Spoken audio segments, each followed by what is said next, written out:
All right, welcome back, YouTube. So, doing an update tonight on pricing. I know we're not going to hear anything concrete from the Fed until the 12th, but I did want to go over a few points here now that we've come up and kind of filled the gap here on this bottom. Now, I do think that the Fed is going to hold strong, but I know that there's some information being pushed out about us possibly getting a 0% or a pause or even like just a 0.25 basis point hike. I think 0.25 is going to be more realistic. We may pause, but obviously if we pause, then you can kind of see the reaction, at least in the crypto, that the people will start taking positions because typically that's kind of going to be a front runner for a potential U-turn. So, but as of right now, I do think this is a bit of hopium that's kind of flooding into the market right now. I don't think it's um, anything that's going to last past this week because I do think we're going to get 0.25. I think the Fed is more than likely going to stick to its gun, but that'll be a really good shocker if they do end up pausing this week. But I do think it's highly unlikely. But looking here, when I gave the price projections a few days ago for Q1, we rejected off of the top of that price projection, so we're still within range. Obviously, if we got some hopium or a pause or something, then we know it's much more likely we'll come up and retest like the mid 9 range. But as of right now, we're rejected off of the high sevens, like 796, and of course, right now we're around 768. Let's take a look here at shorts. If I can spell.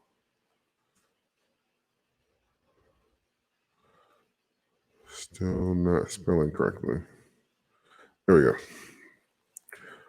So yeah, a little back off here of the shorts, but this is very, very interesting. So if you remember this candles, this is the time frame as far as so when Elon purchased Twitter. We now officially have more shorts in Dogecoin than the attack that they did technically on Twitter. This is a rejection as far as them coming out, but we now officially have more shorts on Dogecoin than when Elon purchased Twitter. Remember, this is combating the 15, 16 cent price range. We're barely at 7 cent now. Well, not barely, but we're at 7 cent now. So we're talking less than 50%. I always emphasize on this because this short pressure is a really big deal. We're approaching, we were over $10 million short into another coin. You couple that with low volume, which we do have, that's a lot of short pressure. And in case if you're new, just so you know, short, when you take out a short position, that's an immediate sell into the market. So take a look at this low volume here. So we had some volume pick up recently, but this low volume, and you start piling in that amount of shorts, those shorts act as sell orders immediately. So the market kind of reads that as, oh, people are selling Dogecoin. So this is how you kind of have that pushback. But we are doing really well here as far as bouncing off of support. We came up and retested. So as of right now, I'm not worried. I do think this is kind of some hopium sliding into the market. But if you're wondering as far as for buying opportunities, I still don't think this is a bad area. Obviously, you want to be as close to these lines or within. But as of right now, these are not bad prices. Let's take a look here at Bitcoin just to do a comparison. I think Bitcoin's up like $1,000, but it didn't retest any previous levels, but it's still showing some reaction to the hopium that's flooding into the market. Yeah, so we still got a ways to go. In order for Bitcoin to fill its previous gap, we're looking at another 400 to really about another $1,000.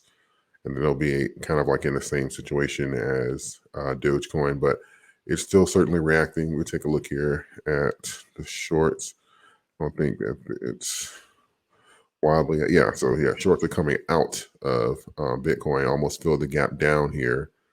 So it's telling a different story on the shorts for Bitcoin, that's for sure.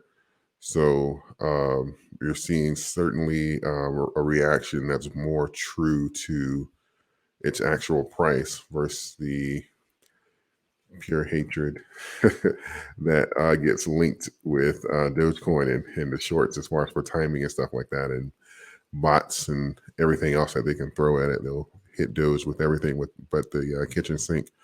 But yeah, so right now, price action, we're doing well.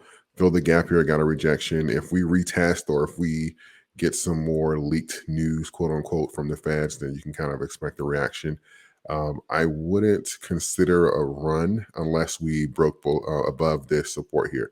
So I'm thinking anything above 798, or if we simply just hit the 8 mark, then we have a strong chance of coming up and testing like that 9 mark. So yeah, so if we break 8, yeah, say that 9.5 cent mark. So that'll be a good gap to fill, but we'll need to crack that 8 mark. If not, then the Q1 projections, everything that I listed a few days ago, are still in play, which is roughly around that 798 mark and back down to the 707 until we get some concrete evidence from the Fed. So as of right now, everything kind of still stands where it is, and we'll get some of that concrete information and see kind of if the Fed is going to buckle down or if they're going to kind of relax a little bit. So that's to be determined within the next 48 hours, really. So we'll kind of get some concrete information on that. So just wanted to provide you guys with that update. Like, share if you found any value in the video. Subscribe to the channel, of course, if you have not. Check out Moomoo as well if you're looking for a trading platform. You can get up to 15 free stocks just by opening a new account with them. And with that, I will see you in the next video.